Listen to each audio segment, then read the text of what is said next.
Hey, what is up, everybody? Welcome to the Guilty as Charged podcast, coming to you live after a crushing, unsurprising, frustrating, all of the emotions that we are feeling right now. I'm sure you guys in the chat are feeling it as well.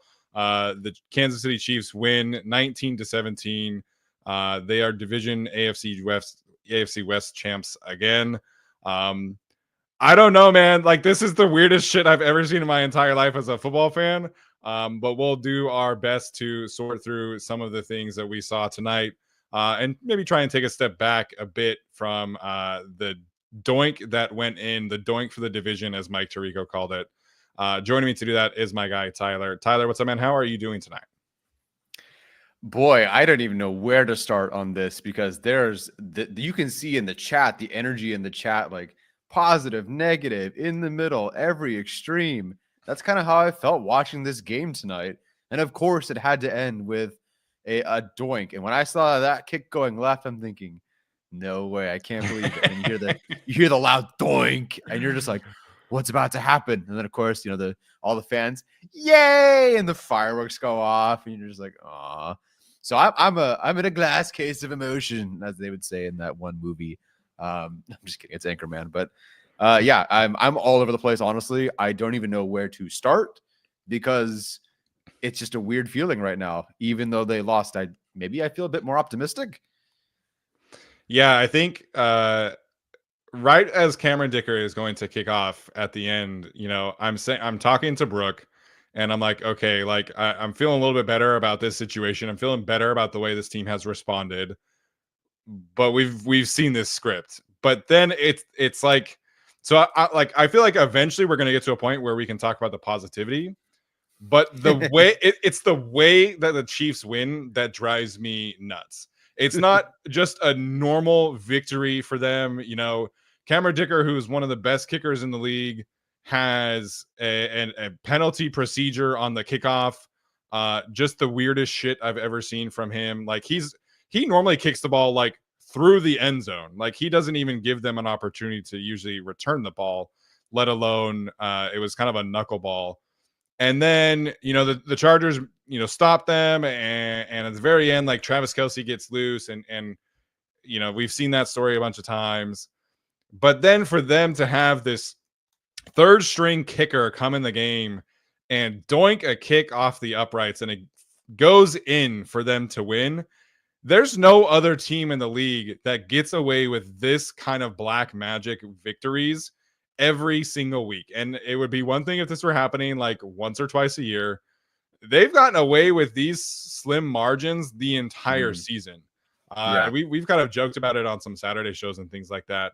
But I genuinely do not recall any team over my entire life as a fan, college or NFL, that just consistently pulls the rabbit out of the hat like this.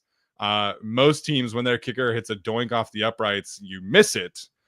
Most teams, that unfortunately does not qualify for the Kansas City Chiefs. So I don't know. We'll get to a point where we can talk about like the second half and how this team responded.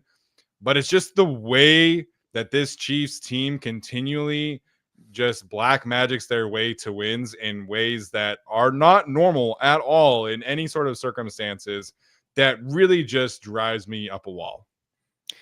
Yeah, I mean, you asked Matt Nagy on the Chiefs roster about things going off the uprights and field goals not going in. Yes, the tissues just entered the video, so thank you. Proof I don't live by myself or I have a ghost, one of the two things. Oh my gosh. Yes, well, no, I need tissues because I'm sniffly and annoying and allergies and such. But man, once that went in, not that I haven't been feeling it this season anyway, but once the field goal went in after the doink, I just had to sit there and go, there's nothing you could do. Like there's nothing whatever team it is can do. It just feels like whether it's heaven or hell or voodoo, whatever you want to call it, witchcraft and wizardry, you name it. I've never seen this. And we've felt that teams are like the team of destiny. The New Orleans Saints, that one season they went to the Super Bowl, that was like you felt like they were just going to win the Super Bowl that year, and they end up beating the Colts. This is something different. Not even just destiny. It just feels like, I don't know, just of the 13 million possible ways that they could win every game or win games this season.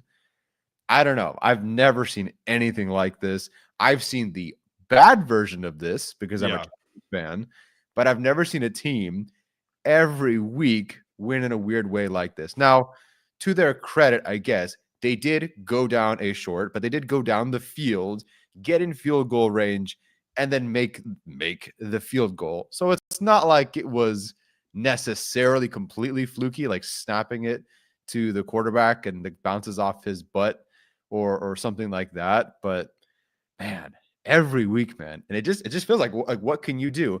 You and I talked about this. Like, what we had the same. What's keeping you up at night? You said fourth quarter and pointed out stats. I said the last 2 minutes. Lo and behold, this shit happened again. It's so random, man. Yeah, and again, like the Chargers had a chance to stop them twice on that last drive, but they were not able to do it. So like there's football aspects of this that the Chiefs did out execute the Chargers today. And we can talk about several of those opportunities, but it's just the like the emotional toll of watching a Chargers Chiefs game is crazy, and especially this year. They had a graphic before the game of all of the ways that the Chiefs have won games this season. And it felt like we were kind of heading towards a normal Chiefs win at the very end there, but then Cameron Dicker has the kickoff, and then the field goal goes off the doink. So it's extremely unfortunate. I'm so sick of it. Hopefully, the Chargers next year can get to a point where, bless you, Tyler, where the Chargers can be able to win the division and knock this team out of the way, because the Chiefs are just so frustrating to watch every single week. That being said, I think we're going to have more of an overall positive conversation today, just based off of like how we were messaging and things like that and how this team responded. But there were some crucial game management things that I think we do have to bring up.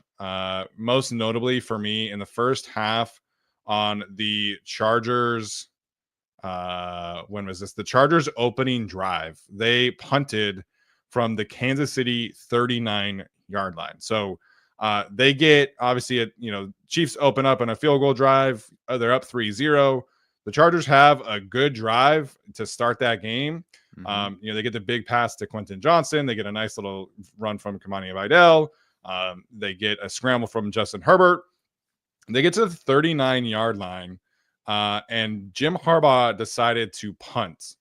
And that's a really like head-scratching decision for a team that has repeatedly put Cameron Dicker out there in situations like that. So from 39 yards, you're talking about a 54-yard field goal, if my math is correct. 56. Maybe it's 55, 56, but that's well within range for Cameron Dicker.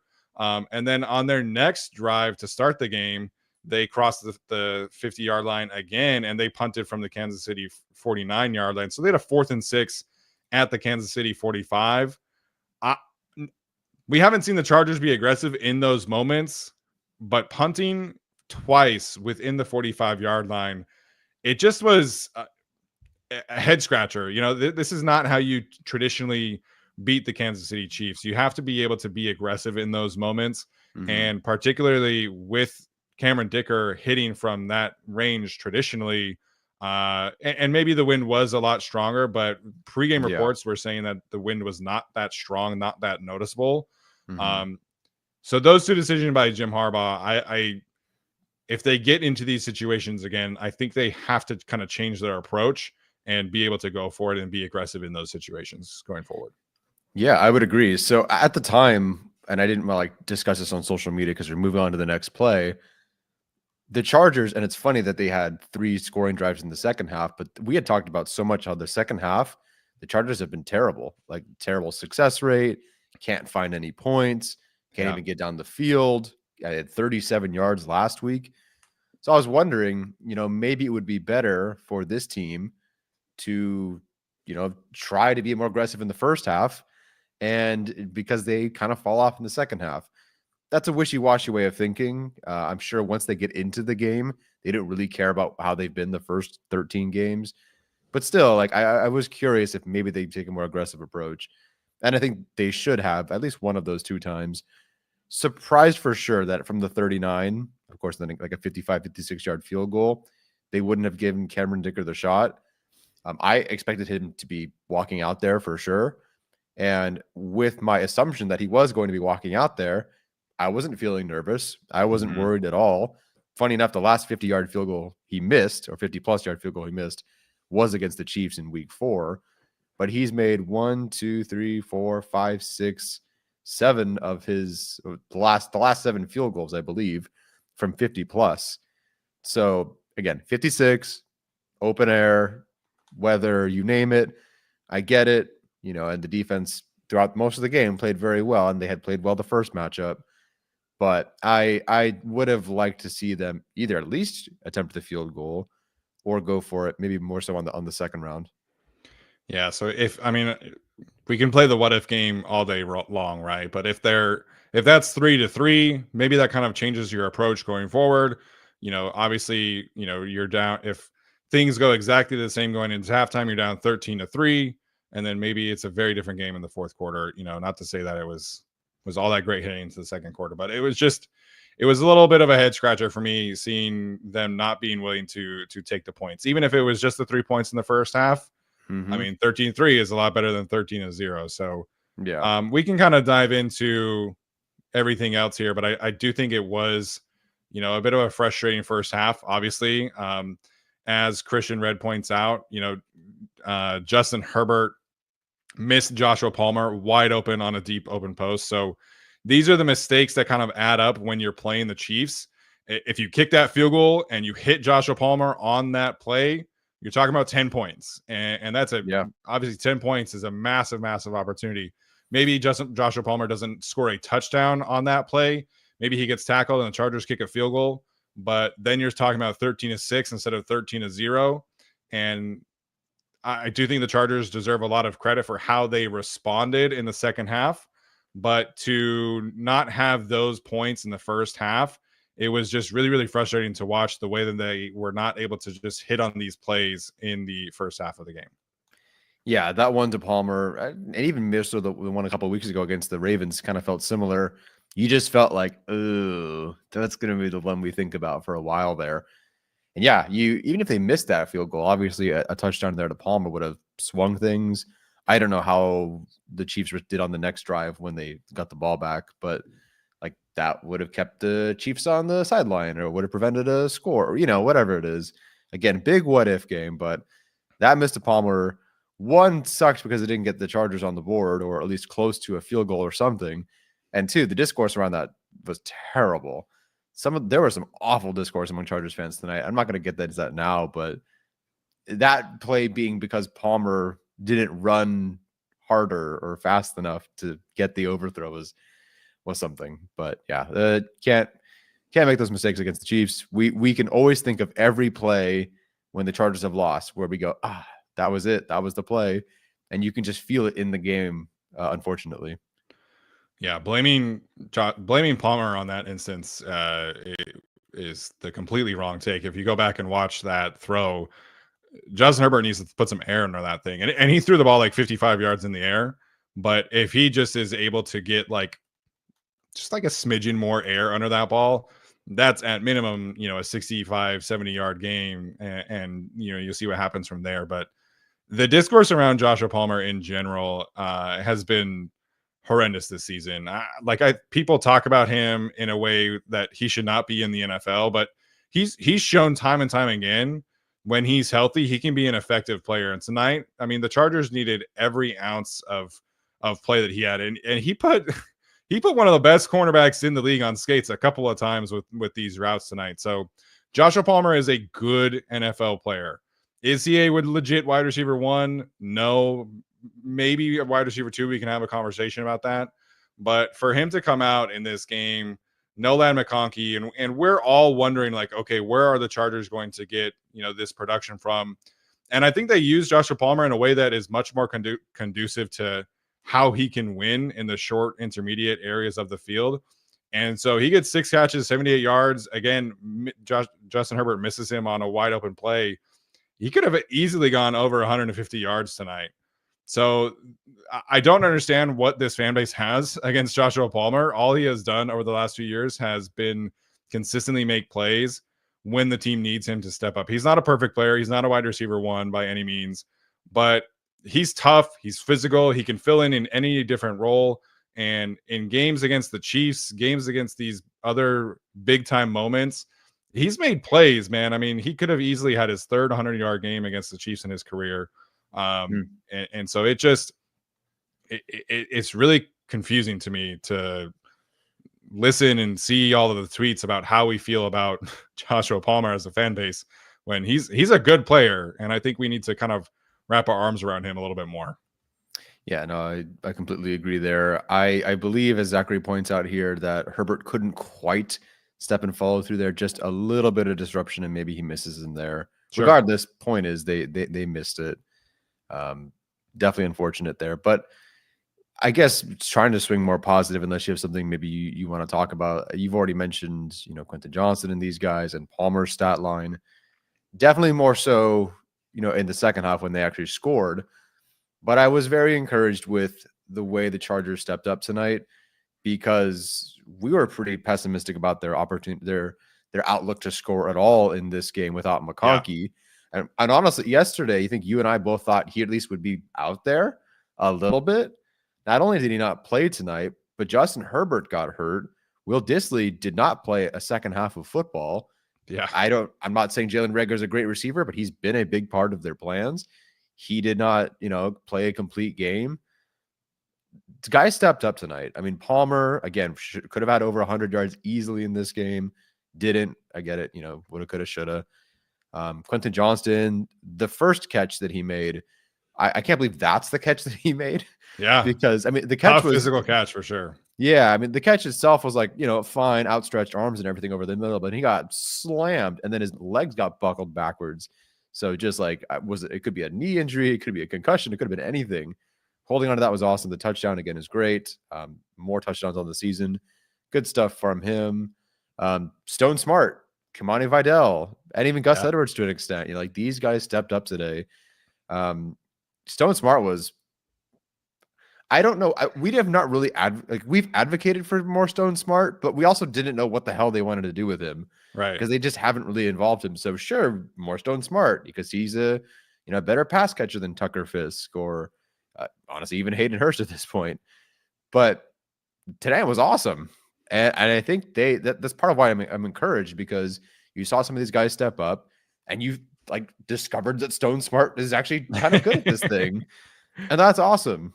For him to have, what did he end up with? He ended up with 3 catches for 54 yards, all good catches, all positive. I think first downs, if I'm not mistaken, are pretty close to it. You're finding some good things in this offense in this game. Again, I feel much better about this team in this game than I did in the win against the Falcons. Yeah, I completely agree.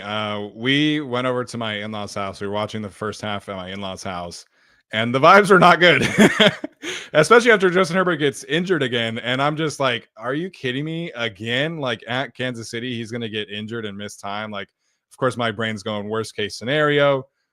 Thankfully, he's able to get back into the game. And in the second half, I thought he looked a lot better, just like from a physical standpoint. We'll see what happens the rest of the week. But the vibes at halftime were horrendous. And we ended up driving back to our house, and we got home right as the second half was starting. And I'm just like, oh, this is going to be a blowout. Like, what the hell is going on? Like, this is so annoying. And then the Chargers went down and had probably the best drive of their season. It was like a 12-play, 7.5-minute drive. Ends in a Gus Edwards touchdown. And things just looked like so smooth. And I think this team just deserves a lot of credit for the way that they responded at halftime. You mentioned the injuries, obviously Justin's injury, Will Dissly's injury, Ladd McConkey, no J.K. Dobbins. Mm-hmm. Whatever was said at halftime, like that energy just needs to continue going forward, because I thought the way that they responded, that drive, just really you could see them starting to gain some confidence. And all of their drives in the second half were really positive. There were only 6 possessions in the second half, which is kind of crazy. So Chargers go 13 plays, 79 yards, 7 minutes and 50 seconds. Chiefs 3 and out. Chargers go 4 plays, 74 yards, 2 minutes with a touchdown to Quentin Johnston. Obviously, there was the pass interference there. Mm-hmm. And then Chiefs go 12 plays, 45 yards, 5.5 minutes. Chargers go 14 plays, 57 yards, 8.5 minutes. And then the Chiefs kind of trade that one with 14 plays, 47 yards, and 4.5 minutes. So, Yeah. we went from some mistakes here in the first quarter to three and outs in the second quarter, and Justin Herbert is injured. The vibes are awful. And then in the second half, the offense came back and had 3 of their best drives of the season all in a row. I understand like the negativity and the voodoo and the black magic and everything, but the way this offense responded, I think they deserve a ton of credit. And like you said, I do feel a little bit more confident about this group heading into next week. Presumably, Lad McConkey will be back, and hopefully we can kind of, go from here and gain some momentum as we close out the season. Yeah, I think even though, let's see, so 18 carries for 70 yards for Edwards and Vidal. Sure, that's not the sexiest stat line, but they at least committed to it, and they got positive gains and some chunk plays off of those runs because they went into the half with Taylor Heineke as their leading rusher, which is generally not a good thing. Not even like a Taysom Hill, backup design run thing. No, like he had to enter the game, had one play and had outgained the Chargers. And I honestly was frustrated because, we had discussed in the preview, like, okay, what the give and take of this, because the Chiefs are a better run defense, but you kind of have to run the ball, but they're a worse pass defense. So when do you pass? And I honestly was getting very frustrated, especially when Justin Herbert gets hurt. So it's like, great. So you're not running the football. You're refusing to run the football. And now your quarterback's hurt on a drop back, which, like, of all the plays to get hurt, it sucks that it was like, I mean, there's no good play, but it's just such a random occurrence. Yeah.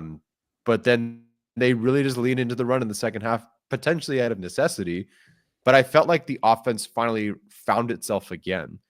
And outside of the pass game explosion that was Herbert against the Bengals, we really hadn't felt like I hadn't seen this offense this synced as a whole group since probably the Titans game, where they just they could run well, they could pass well, they were scoring again, like 3 drives.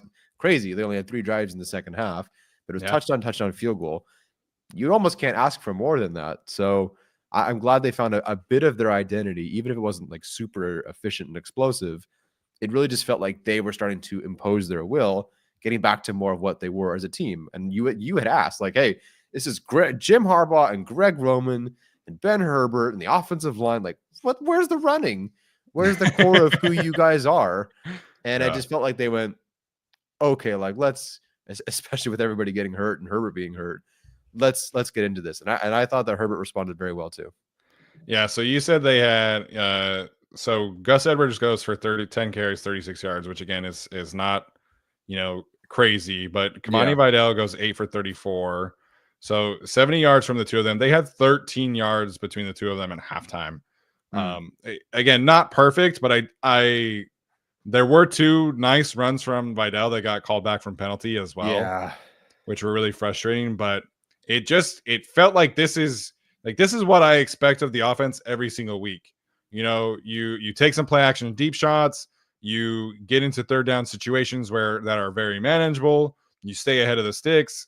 The run game, it maybe is not extremely efficient, but there's a real identity there, and it's been missing, particularly in the second half of the recent few weeks. And so I'm encouraged by the way the offense performed in the second half.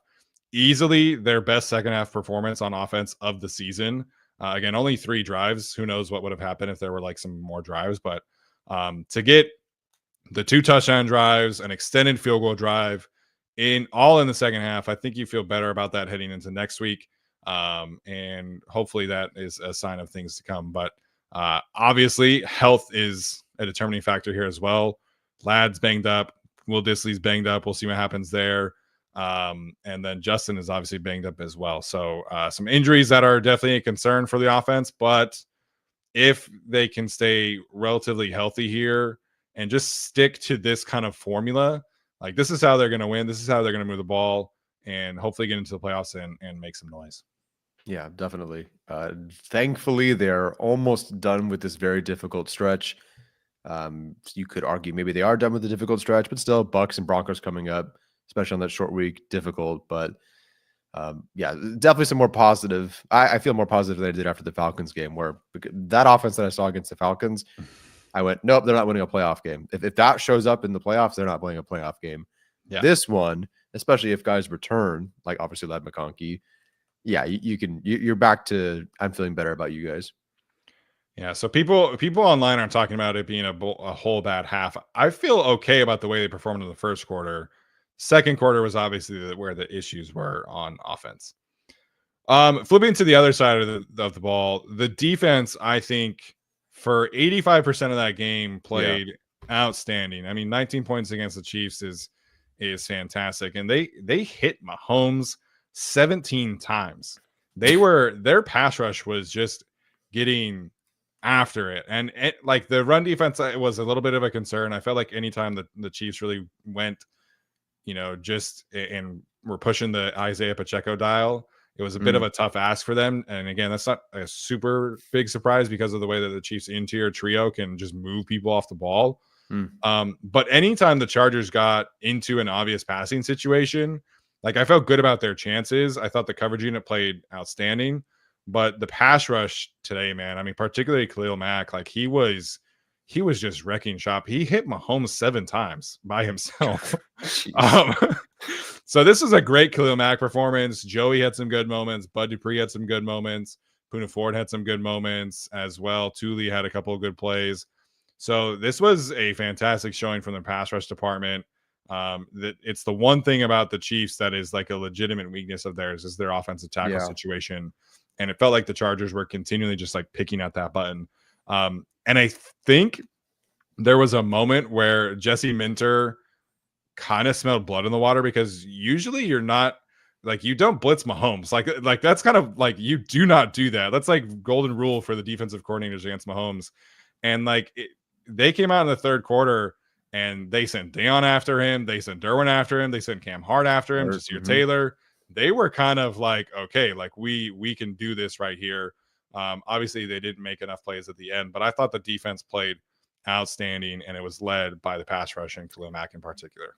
Yeah, the rush was awesome. I mean, there was a point where it was like, "Are you a Chargers superstar? Congratulations, you have a sack." I mean, it was I think it was Mack and Thule the first one, and then Thule, and then Bosa, and then Derwin. I mean, it was just relentless. And we've seen a few times this year where there's an obvious matchup either for the Chargers offensive line or the Chargers defensive line, and they come up short. And we saw that against the Falcons when whatever the hell that was happened. But in this game, I was glad to see the pass rush come alive.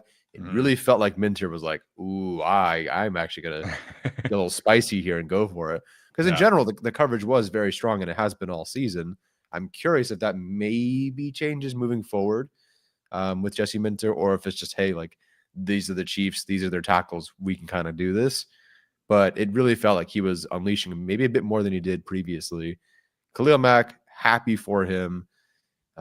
Some odd discourse last week on social media, but then, as you pointed out, fourth in win rate on the day, at least. And win rate is different, right? You'll get the productivity. There's not a sack there necessarily, or a quarterback hit, but he's beating the guy across from him.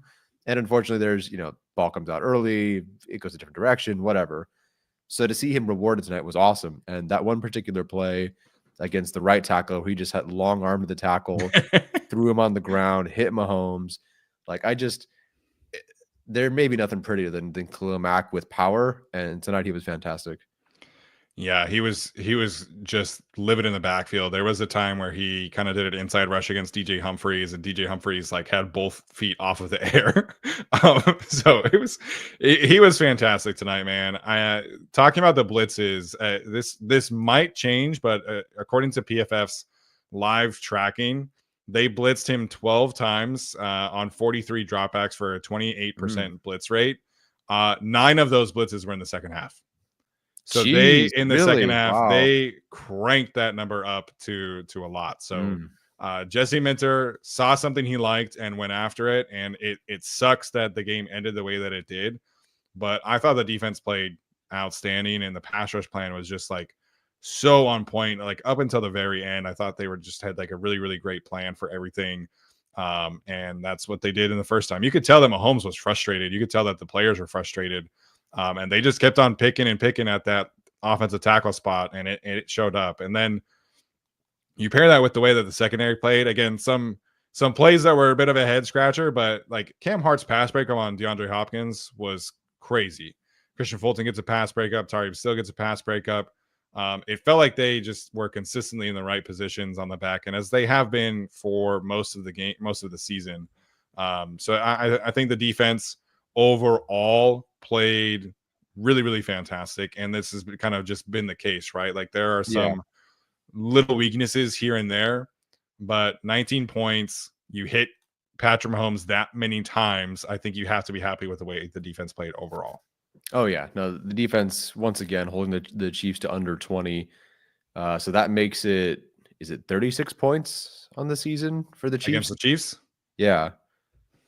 Allowed, I should say. Obviously 19 in this game. I want to say it was 17 the previous game, and I had that tab open. It was 17 to 10. So 17 and 19. Yeah, so I don't know if you guys have seen Chargers ball lately, but 18 points per game allowed against the a lot better than it has been in previous years. Yes. And that's obviously the edge rushers were here this game, but that's dealing with some injuries. So impressive.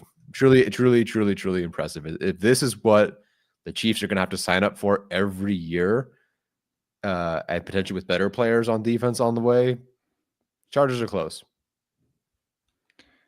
Yeah, so obviously the backup game, which was 13 to 12, I'm not counting that one.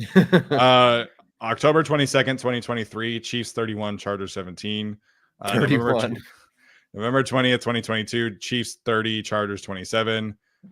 September 15th, 2022, Chiefs 27, Chargers 24. December 16th, 2021, Chiefs 34, Chargers 28.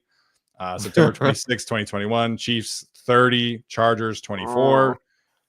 January 3rd, 2021, that was when Mahomes was resting, so I'm not going to count that one.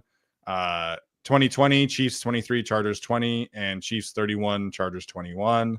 I could keep going if you want. No. But yeah, it's a lot of 30-point wins for the Chiefs. And so 17 and 19, you got to work with the offense, but I've just been so impressed with the plans that Jesse Minter has had.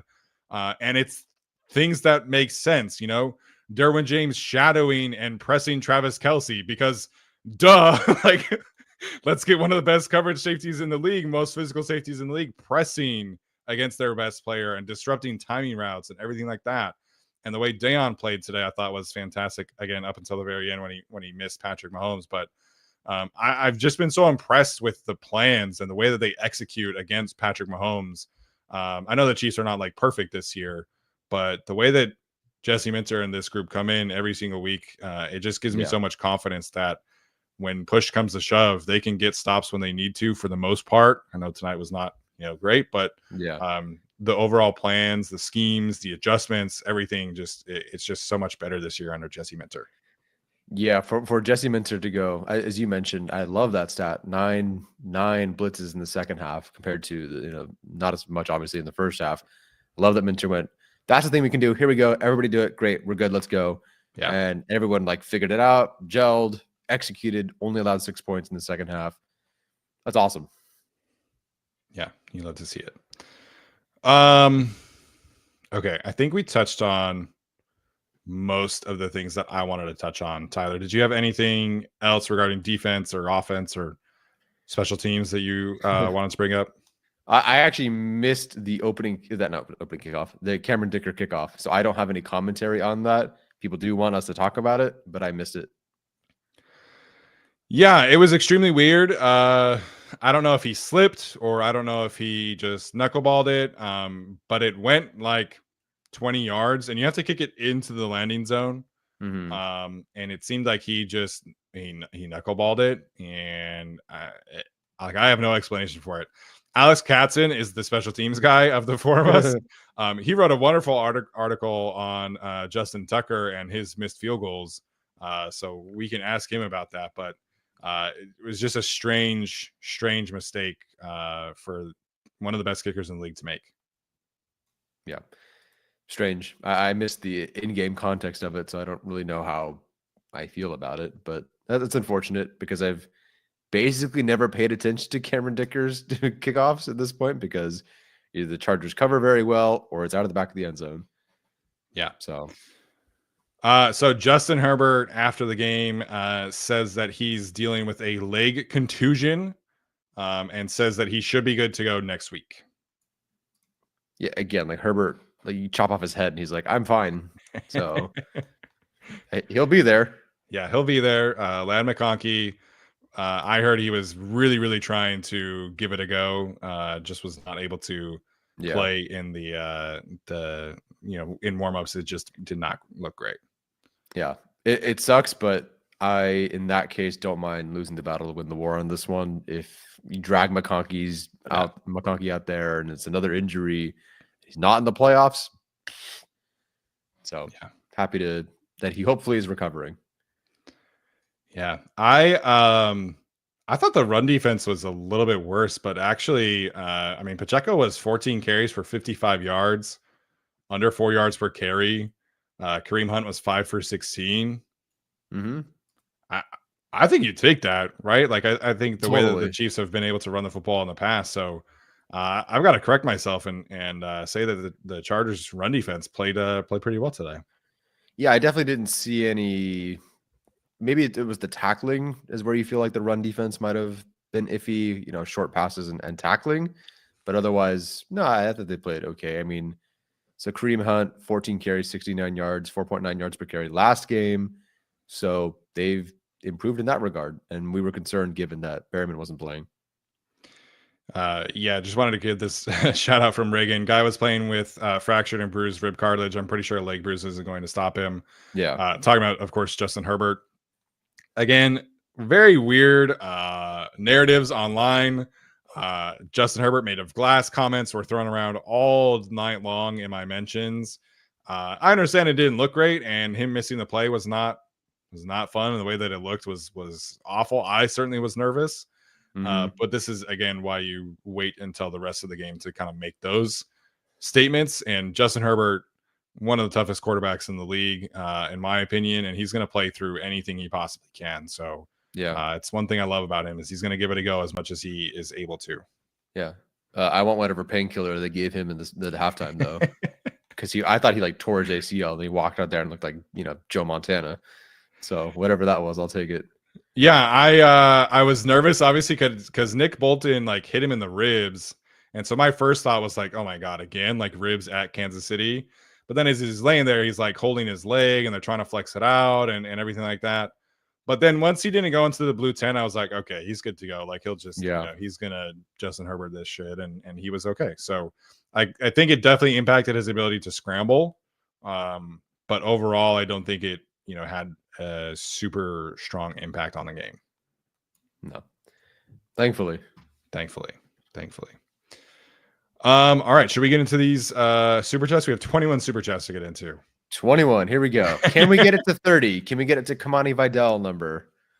Kamani looks great in the second half. I need more Kamani. I know Alex does as well, but it seemed like he provided a spark into the rushing attack. So hopefully that continues. Yeah, he just provides a little bit more. I think his vision has generally on the outside been fantastic. That was the case against the Rams in the preseason. Couple of good runs there. A bummer that I think 2 got brought back. But you can tell, even if it's nothing but having fresh young legs, it just looked better on offense. And it's almost like because he did well, then Gus Edwards was kind of doing well too. Yeah. It was a good one too. Yeah, I would like to see more Kamani, and Gus, I think, has his value as a short yardage guy, at the goal line. He had some tough physical runs, and I thought he played very well in the second half, but Kamani, to me, he should be their main guy going forward until JK is back anyway. Okay, I saw you type in something. We all good? I was making a joke because Reagan says be happy with the number 21. And I just made a joke there. Can we get to 22 for JT Woods? There we go. First and foremost, have a new member, Jay Ponce and Real. Appreciate you for jumping in there. Make sure and get the Discord link as well if you haven't. Also, I should say, I need to be better about Sunday nights. We got to pay the bills around here. So I have to tell you guys about our friends over at PrizePicks. Yes, let's talk about it. PrizePicks, the best and easiest way to consume daily fantasy sports. I was an idiot and forgot to hit submit on my lineup for this week. But Tyler, were you pretty successful today? No, but No. here's my mom going 4 for 4 and getting $800 on hers because she picked 2 of the red goblins or whatever, took both Khalil Mack and Joey Bosa's mores on the sack numbers, and she turned $50 into $800 tonight. Damn, so. Nicely done. Yeah, I know it's pretty impressive. I'm not gonna lie, it's pretty impressive. That's a hell of a night. Shout out to Miss Andrea Schoon with a killer PrizePicks lineup. So hopefully you too can be like Tyler's mom and win $800 on a given night. I can't say I've ever had $800 on PrizePicks. No, me neither. Me neither. My biggest win on PrizePicks, I want to say, was like $250. Yeah, I would have to bet $3,200 and then win 0.25x to get to $800. That's the only way I could do it. So. Good for you, Mom. Yeah, love definitely. Mm-hmm. I love PrizePicks because if you don't go 5 for 5, you can still win money. It's a particular great thing for me because going 5 for 5 or 4 for 4 in your mom's case is really rare. But at the same time, they have all kinds of specials that happen every single week. They have great college football stuff, NBA, MLB when it's back, obviously WNBA when the Caitlin Clark specials were happening. It was fun. It was a great time to be on that app. So prizepicks.com/guilty is the way to check out that link and get in on the fun with PrizePicks. We strongly encourage you guys to do that. It does help grow the show as well. Okay, Dark Samus kicked us off with the super chats at 3:01 p.m. So he had this ready to rock. He says you draft a first round elite OG to block Chris Jones. I thought Zion played okay tonight. The killer was obviously Trey Pipkins, and that was what we were concerned about yesterday. PFF's official numbers have not come out yet, but their live numbers had Pipkins at 4 pressures allowed, 1 sack, and 1 hit. So I think those are probably going to go up once they do a final review. So it was a tough night for Trey Pipkins against the best defensive tackle in the NFL, but it's kind of what we expected, right? You know, you've got to have a clear plan against Chris, and it wasn't as noticeable as the first time. So I'm curious to see kind of what that looks like, but you could definitely feel Chris Jones's presence tonight. Yeah, definitely. I saw, because I had missed a decent chunk of the fourth quarter. What was the sack that Zion allowed? Or I should say the PFF credited him with a sack allowed. I don't know if that was a coverage thing and Herbert ran into it. Oh, yes. There was a pressure came off the right against Pipkins, and Justin was trying to scramble left, and Tershawn Wharton kind of at that point was able to get off of Zion. It was a good rep from Zion. I mean, he held up for 3+ seconds. It's just kind of Herbert scrambled right into it. Yeah. As Thomas points out, Zion climbed the second level, took out Bolton for that touchdown. It was beautiful. But yeah, I missed that. I missed that one. So it's going to go to Zion, even though he had to move because of the Pickens I think PFF will take that away from Zion in their review, because there was a similar sack that they gave to Joe Alt with like the instant grades last week, and then the live grade or the final review grades they took that away from Joe Alt. So I think those kind of sacks, like technically speaking, it was Zion's guy, but because you hold up for 3+ seconds and the quarterback kind of scrambles into it, generally speaking, PFF will credit that towards the quarterback and not the offensive lineman. Gotcha. Cool. So I felt like Zion played pretty good tonight. There was a holding penalty, which I felt like was pretty soft as a run blocker. Hated that one. So I thought Zion played pretty well tonight, but he definitely did not see as much of Chris Jones as Trey Pipkins. No, he did not. Next one in here from Kyle. He says, great second half. We'll get them in the playoffs. Yes, it's very difficult to beat a team 3 times in a row. I say that having watched the Chargers lose 12 times in a row to the Chiefs at home. So, but I am encouraged about a trip to Arrowhead should the Chargers need to get there. Yeah, so the Chiefs are obviously cruising to the 1 seed. They're 2 games up on the Bills now, even though the Bills have a head-to-head because the Bills lost to the Rams today. So the Chiefs would have to lose Yeah. Ugh. 2 more games the rest of the way, and the Bills would have to win out, which both of those are technically possible. You know, the Chiefs do play the Steelers and the Texans and the Broncos Mhm. left, so it's not like they have the easiest schedule in the world. But yeah, they're 2 games up. It seems like they're going to have the 1 seed. So depending on what happens in the wild card, obviously we could see the Chargers play at the Chiefs in the divisional round if they win, depending on how things roll out. Yeah. Yeah. Really funny juxtaposition here. Our next super chat from Devin, beginning to believe we'll never be the Chiefs. That's the Chargers experience right there. Geez. I feel very confident about their chances in beating the Chiefs next year, unless the Chiefs can somehow change the trajectory of their offensive line. Yeah. Obviously, they'll get Rashee Rice back. They probably add a weapon, but if they can't solve their tackle issues, I mean, it's going to look like this most of the time. And if Jesse Minter's here to stay, he'll continue to get after them. Just overcome the dark voodoo magic. Yeah. I feel like I'm going to be that guy in like 2013 that was like, this LeBron shit can't continue forever. And now LeBron's like 10 years later still playing awesome. But theoretically, Travis Kelce's going to have to retire at some point. We'll see what happens there. But I do think the Chiefs' offensive line is going to be in flux next year. Juwan Taylor, they can get out of his contract. They would have to eat a lot of dead cap next year. But the year after that, they can get out basically scot-free out of his contract. So we'll see what happens there. Trey Smith is a free agent who the Chargers should go after.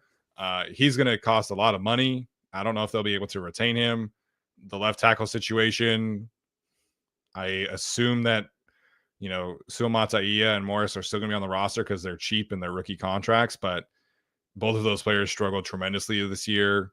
So the Chiefs' offensive line, I think, is going to be a thing that they'll have to discuss in the offseason. And the defense is going to have some key players hit free agency and get expensive. Obviously, Trent McDuffie being first among them when it comes to his extension. So we'll see. Theoretically, the Chiefs can't do this forever, but I think part of this is also I think the Chargers have shown this year that they do have answers for what the Chiefs do.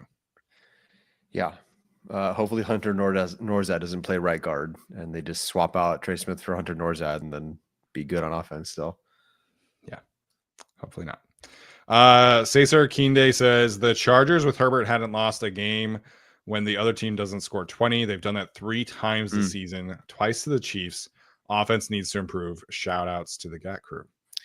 Yeah, they definitely need to improve. The second half performance was awesome. It does not excuse what ended up being a 0-point first half. You can feel better about the opening drive because they did get to the 39, but ultimately didn't kick a field goal, didn't get a touchdown. So yeah, has to improve. Can't start 0 to 13 in games like this. Yeah. So they lost the Chiefs twice. Obviously, that was the 2 times under 20. What was the third? Steelers? That was my first guess. Because they went on a streak to start the season under 20. So that must have been that one. Yes. So they lost to the Steelers 20-10. Oh, the Cardinals, technically, if you're talking about less than 20. Gotcha. That was 17-15.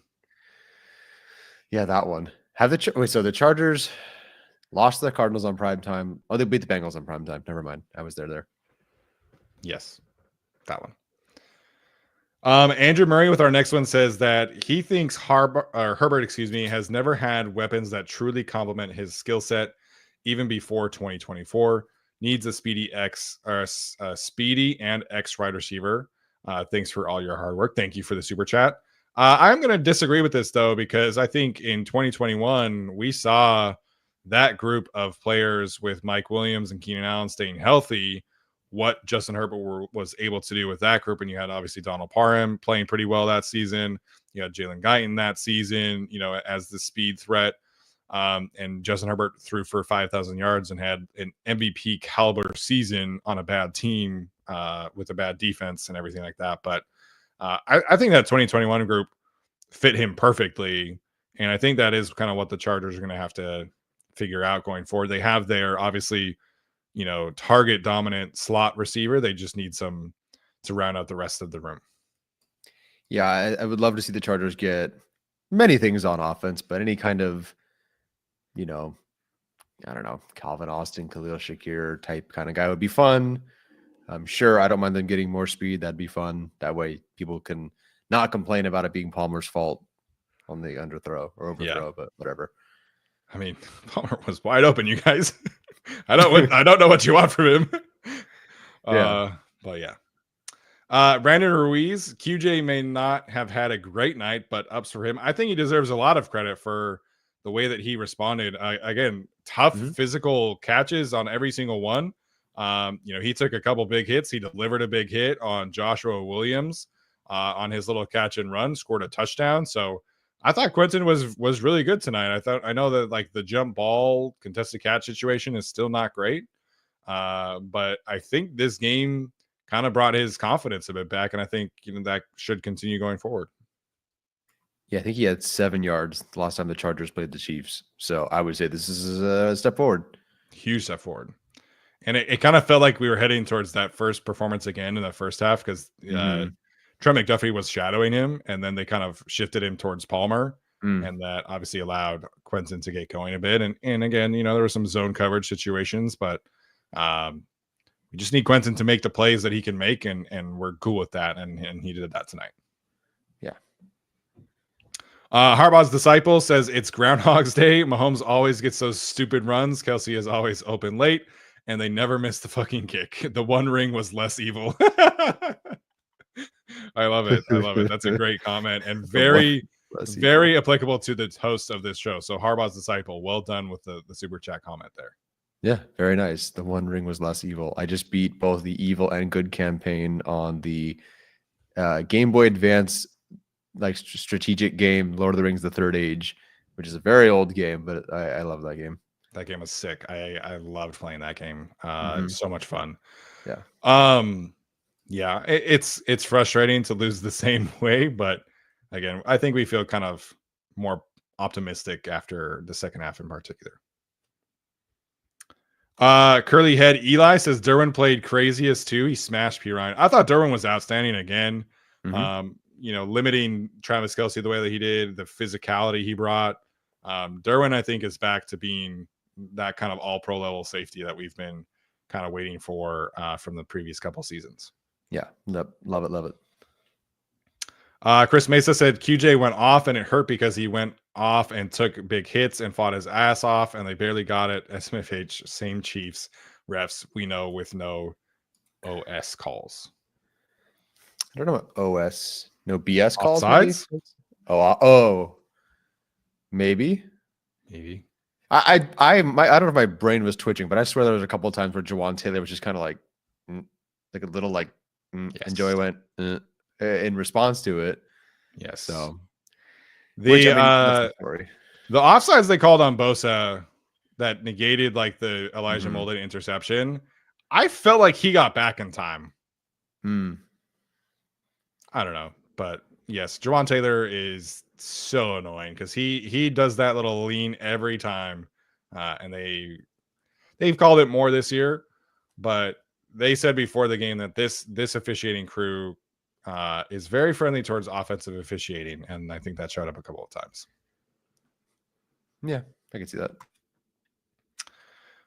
Nick S says PSA, too many fans are quick to turn on players and snap the second they make a mistake. Wow, harsh words from Nick. This fan base is a joke at times. Can we please be better? Okay.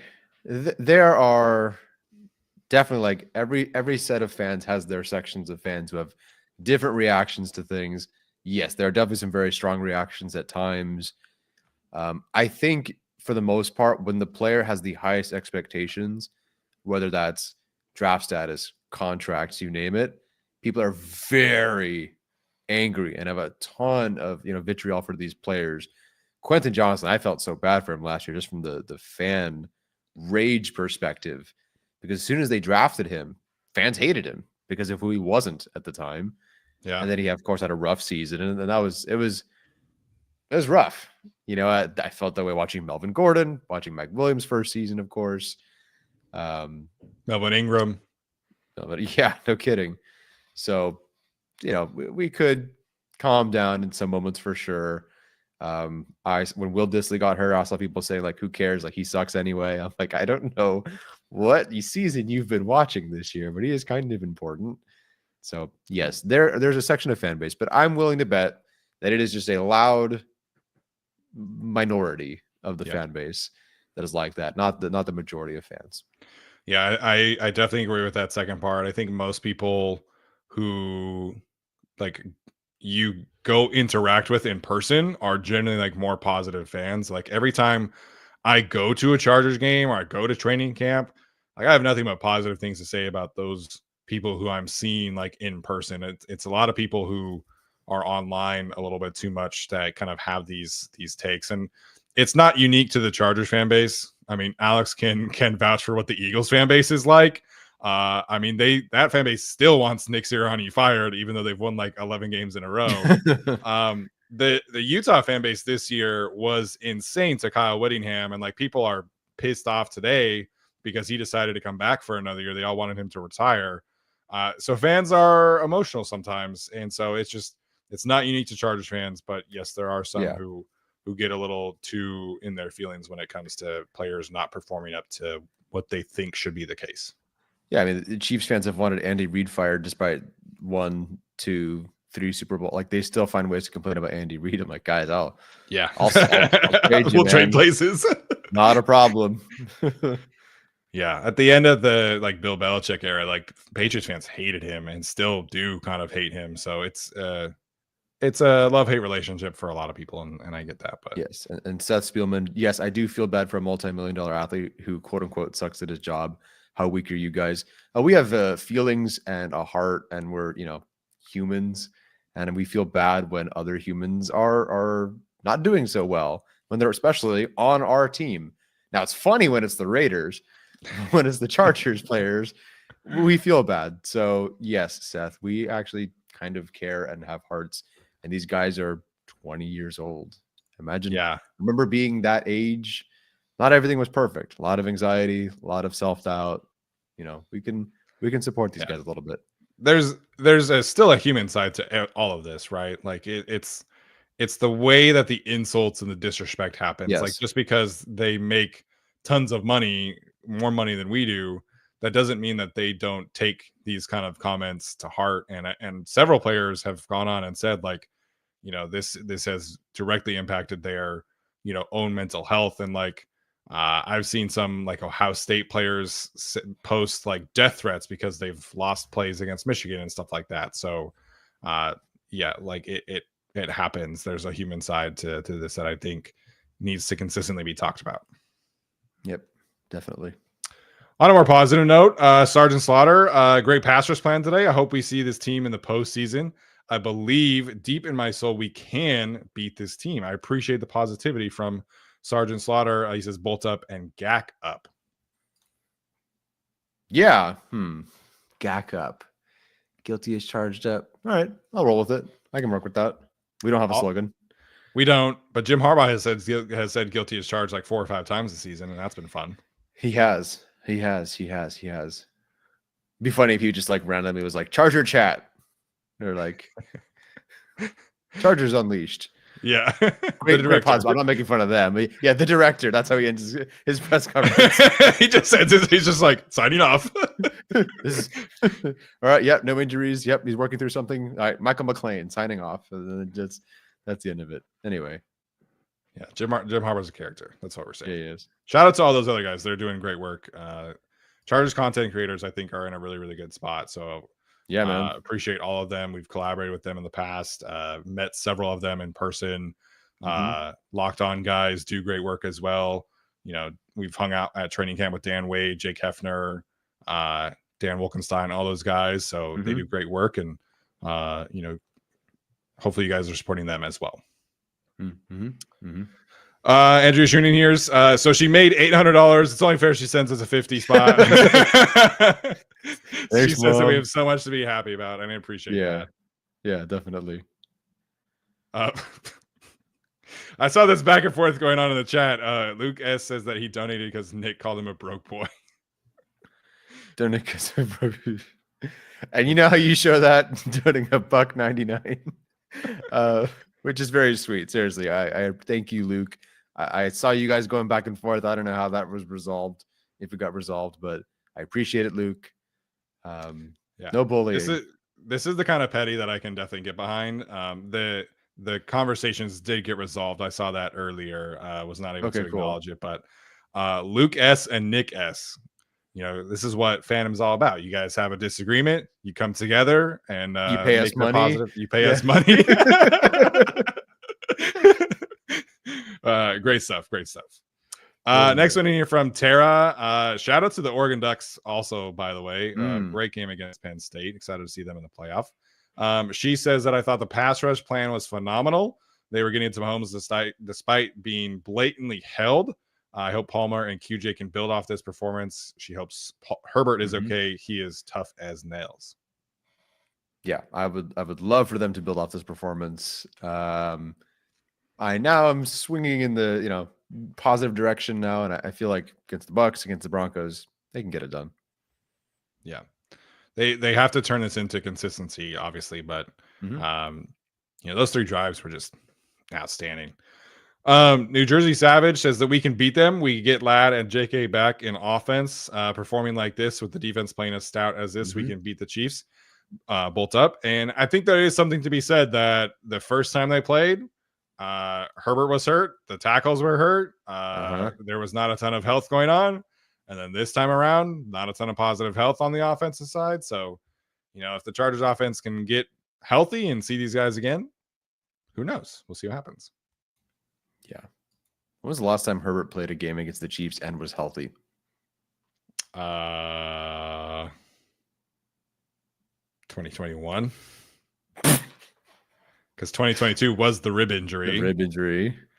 And then he didn't play the second, or wait. No, he played the second game, but that was the Chiefs backups were in. Didn't play the final game against the Chiefs last year. Yes. When did they play the Chiefs the first time? That was after the fingers. Must have been a real doozy of a game. Yeah, because he had a couple things last year. Yeah, so it would have had to be 2021. His first start. Yeah, maybe Thomas. No,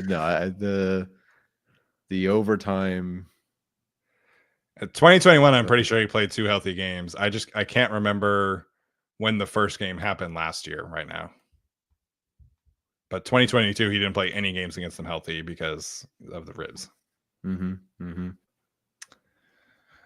member again here, or member from 7 months, says that Nitzer666 definitely liked the commitment to running the ball in the second half instead of abandoning it. I agree with that for sure.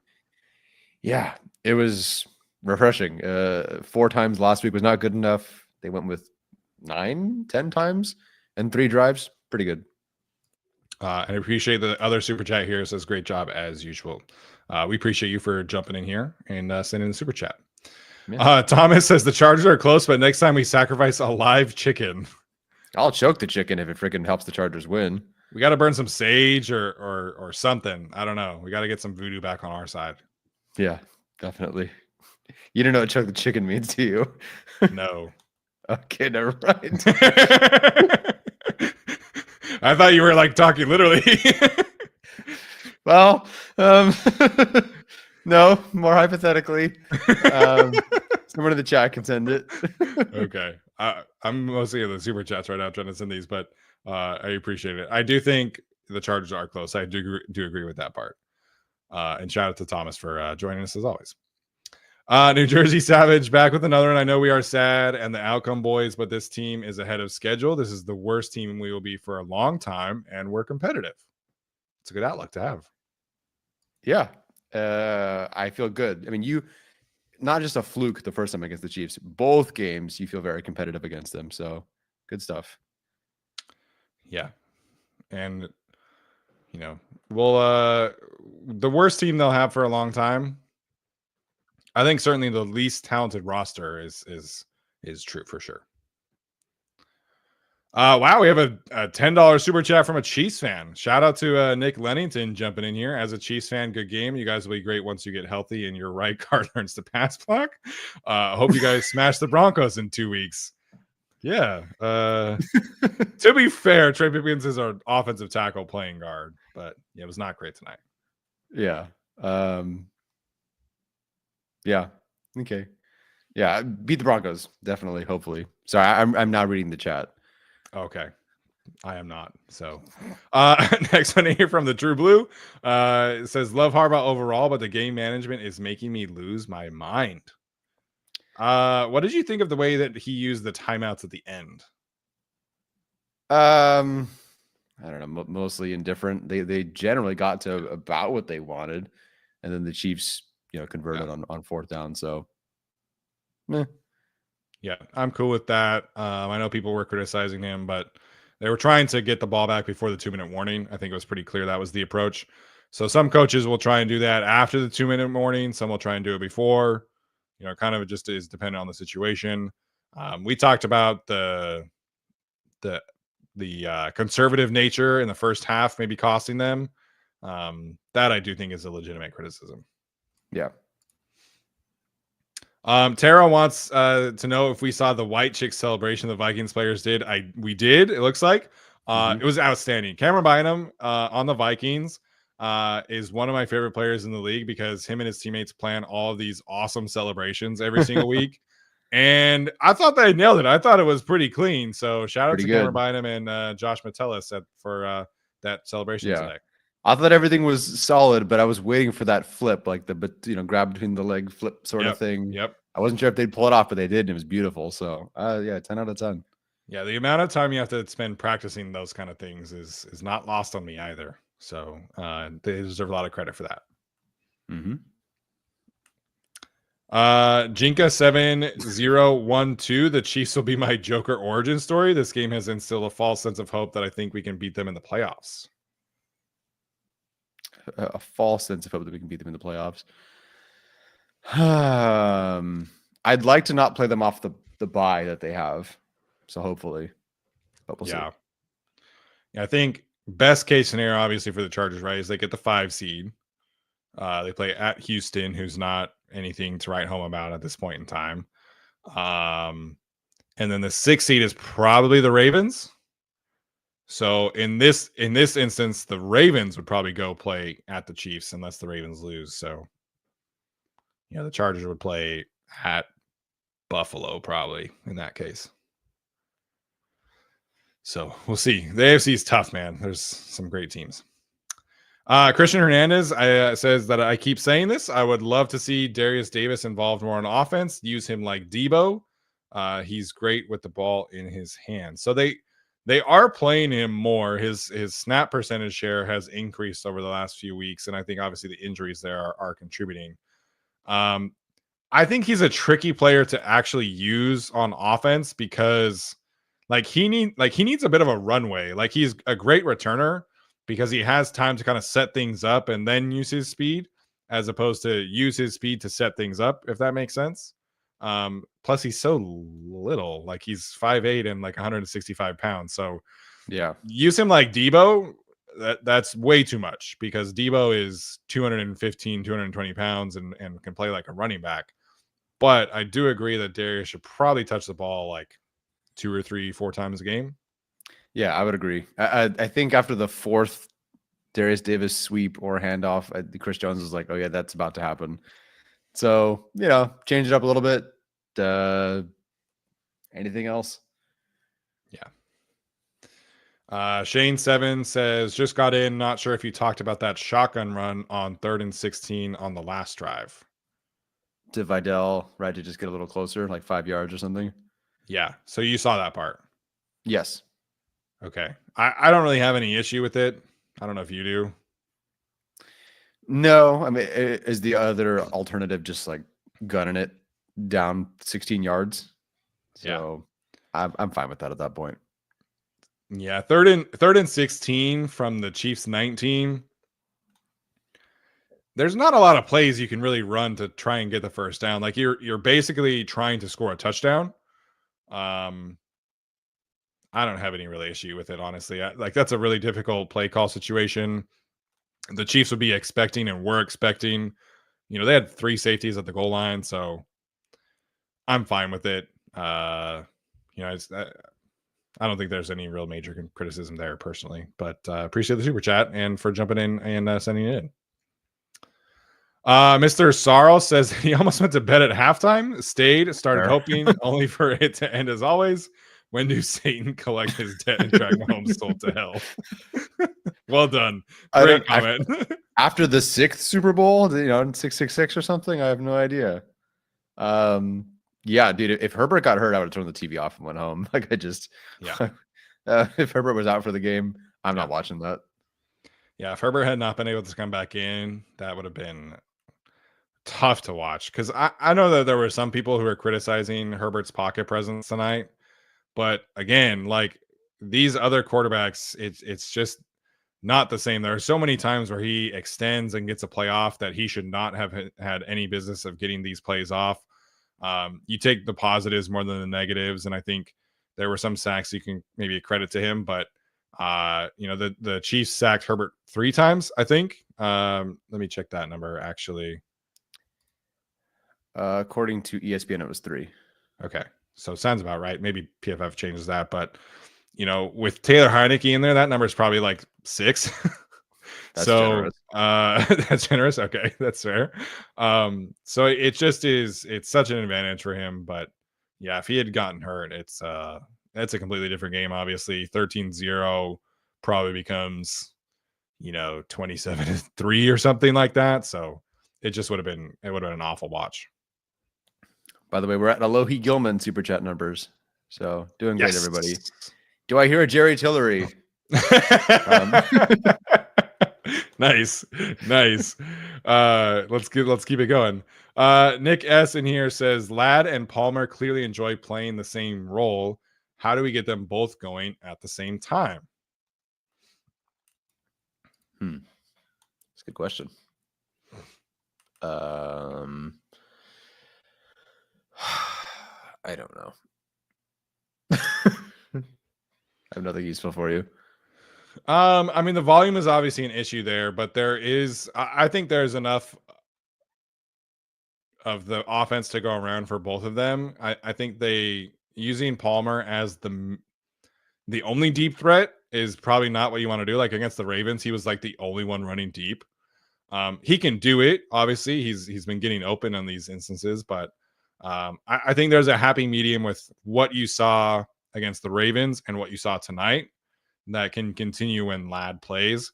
I think part of this has just been the passing offense. The offense in general has just been such a work in progress that it's been tough to get into a consistent rhythm. It's unfortunate we probably only have 5-6 games left of Palmer's Chargers career. We'll see what happens in the offseason. But yeah, it's been frustrating to see Justin and Palmer have not been able to get on the same page as much as they have in previous years, it feels like. Yeah. Usually pretty money. It was almost like their connection every year, their connection grew. And there was kind of like they were growing into the different roles with each other. And even if Palmer had to do different roles, they always had that chemistry and they spent a lot of time together. This year it's just been some great throws on the sideline, but those ones down deep, they just nope. Yeah, Herbert in general has not been super on point when it comes to like they're very difficult passes. I don't want to make it seem like they're easy, but when it comes to like the big home run passes, we haven't seen him be on point as in years past. Daryl sent in a super chat to let you know that he knows what choke the chicken means. So did about 40 people in the chat when I said that. Okay, well now I'm gonna look it up because don't look it up. I fucking don't look it up. I mean, you can look it up if you want. I'm looking it up because oh shit. Okay, I'm not saying what that means. But yeah, okay. No comment, I guess. Next one in here from Tara. Thank you. If we win a Super Bowl, Steven and Tyler have to reenact that dance. I 100% cannot pull that off from what the Vikings did. I'll say that now. Dancing is not a Haglund forte. We can do like the Latrell, Yeah, with like the glow sticks and like the pack pops and stuff. We'll do that. we could figure something out, but I would not be able to pull that off. I mean, like I could probably flip you, but the rest of that is not happening. I could do all of that but flip you. So as long as you're in the mood to flip me, we'll be okay. Yeah. Okay. Maybe we'll give it a go at training camp or something. Yeah, it's only one way to find out. It's me in an ambulance. I wake up and it's Ben Herbert like, come back, come back. Oh, great stuff. Great stuff. Last one in here, at least for now. Eric says the tape, Steven. Darius separates. Injuries were a blessing in disguise. The tape is going to be good. I think just specifically for Darius Davis? For Darius, yes. I'd love to see it. I think there was a couple times you mentioned last week, maybe in the flat he was available, but some stuff down the field, maybe. Yeah, he just I want to see Darius Davis get more touches. I do. But the way that people talk about him, I think is a bit misguided. His average depth of target is like 1.2 yards. So the team is telling you that they think that he is exclusively like a gadget player. People in my mentions a couple of weeks ago were like comparing him to Calvin Austin. Calvin Austin's average depth of target is like 16 and a half.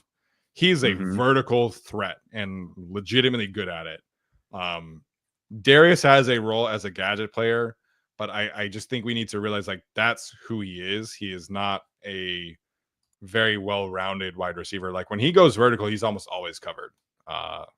And he has a role, but I think we just need to stop trying to make him out to be something that he's not. Yeah, especially for a guy who's A, key returner for you, and B, has suffered a couple injuries this season. So, yeah, I don't know if he needs to be a whole lot more.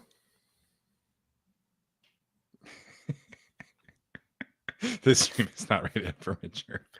It is rated not suitable for children. I'll say that. It does come with a warning, if you will. Yes. For what it's worth, I just pulled up the Urban Dictionary definition. I did not actually look up like images and stuff like that. Yeah, wrong game film, dude. Yeah. You don't need that all 22. No, definitely not. Jaguar man F type. Jaguar man F type. I don't know. That kind of tripped me out for a second. Send in a super sticker. I don't know if you have a question attached to this, but that was the next comment. Okay. Tanner Angstrand for OC. That's who we wanted, for what it's worth. Definitely there are several connections to Jim Harbaugh, but it sounds like he's very content in Detroit, which is a common theme for those coaches, and is probably the next man up once Ben Johnson does eventually leave. Nicholas says, not mad, can't win if refs don't flag any holding. I thought the refs were fine. The Chargers did get the defensive pass interference that Quentin got. I was shocked that the refs actually called that one. So I thought the refs were fine. I think I agree.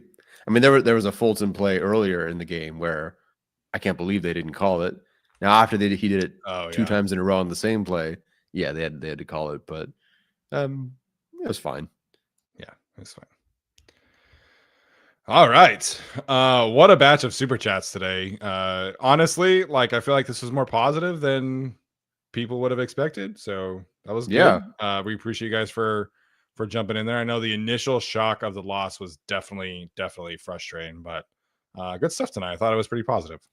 Yeah, very positive. We learned something tonight. Like every time you jump on the podcast, someone's learning something. So and maybe next time will be an OnlyFans stream. Hey, if they win the Super Bowl, dude, as long as you guys are game to sign up, I got some student loans to pay off. So I mean, we need that same energy that one chick has, who has like that one guy who spends like $2 million on her a year. So Hey man, I got dainty little Asian feet, so whatever you guys are into, I'm there, man. Student loans are no joke. I definitely No, couldn't and I was a vouch for that. gymnast, by the way, everybody. So I think that's gonna do it for us tonight. am I supposed to hit end? No.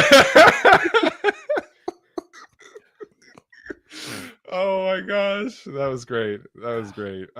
We appreciate you guys so much for sticking around and laughing with us tonight. We appreciate all of you. The support has been fantastic. We will be back on Tuesday for our usual film breakdown episode. We will see you then. This has been the Guilty as Charged podcast. As always, bolt up.